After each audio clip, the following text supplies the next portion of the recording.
Prof udah ditabrak duluan gitu. Dan menurut aku ini ya lumayan gitu kan. Sekalian gimana respon Prof ditabrak karena debat cawapres yang tanggal 21, yaitu Prof dilaporkan oleh Awaslu karena dianggap menyerang karena dianggap menyerang Gibran Rakabuming Raka pada debat keempat gitu. Mohon direspon gimana ketika Prof ditabrak sebelum jam tabraknya ini. Asik. Anda itu udah apa nih? Organisasinya apa nih, Mbak? Awaslu. Oh, kamu dari Awaslu. Oh, bukan. Bukan. Mbak Bella dari mana? Aku mahasiswa. Ya. Oh, ya. Saya enggak peduli dilaporkan. Saya tidak tahu laporannya dan saya tidak ingin tahu. Sudah banyak yang melaporkan tapi saya tidak ingin tahu, semuanya mental. Yang ini pun saya tidak ingin tahu apa yang dilaporkan.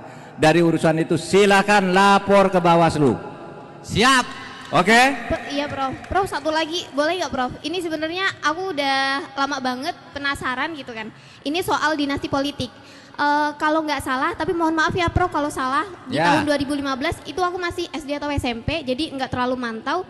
Ternyata pernah dinasti politik pernah diajukan pelarangan dinasti politik di pemerintahan Indonesia gitu. Tetapi diajukan ke MK ya Prof ya. Ya. Akhirnya dibatalkan pelarangan itu. Sedangkan dulu itu biar ketika kita nih, misalnya kita jadi kepala negara, anaknya, pamannya, keponakannya itu dilarang untuk mendaftar juga gitu karena takutnya ada kepentingan tanda kutip gitu ya Prof gitu. Sedangkan terus dibatalkan tuh. Akhirnya tidak ada lagi pelarangan dinasti politik. Itu kan yang membuat akhirnya ada muncul kemungkinan dinasti politik tersebut. Oke, selesai. Itu 2015 saya mantan ketua MK, tapi 2015 saya sudah pensiun dari ketua MK. Sudah bertugas di tempat lain. Tetapi dinasti politik itu sebenarnya terjadi di semua negara. Ya, Mahatma Gandhi dulu keturunannya jadi Indira Gandhi, turun ke Rajiv Gandhi, di Amerika Kennedy ke Kennedy, Bush ke Bush. Di mana-mana boleh. Yang jadi masalah itu kalau untuk sebuah kebutuhan dinasti politik itu melakukan rekayasa dan penokangan terhadap hukum yang berlaku.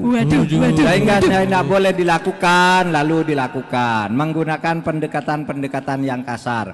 Nah, itu yang tidak boleh dilakukan. Itu dinasti politik. Terkadang dinasti politik itu menjadi tidak lagi objektif untuk kepentingan rakyat. Lalu muncul berbagai langkah-langkah dari seorang yang menjadi induk dari dinasti politik itu untuk melakukan pemenangan atas dinastinya sendiri. Itu yang tidak boleh dan itu sebenarnya jorok kalau dilakukan oleh pemerintah sebesar negara kesatuan Republik Indonesia. Oke. Dibatasi banyak.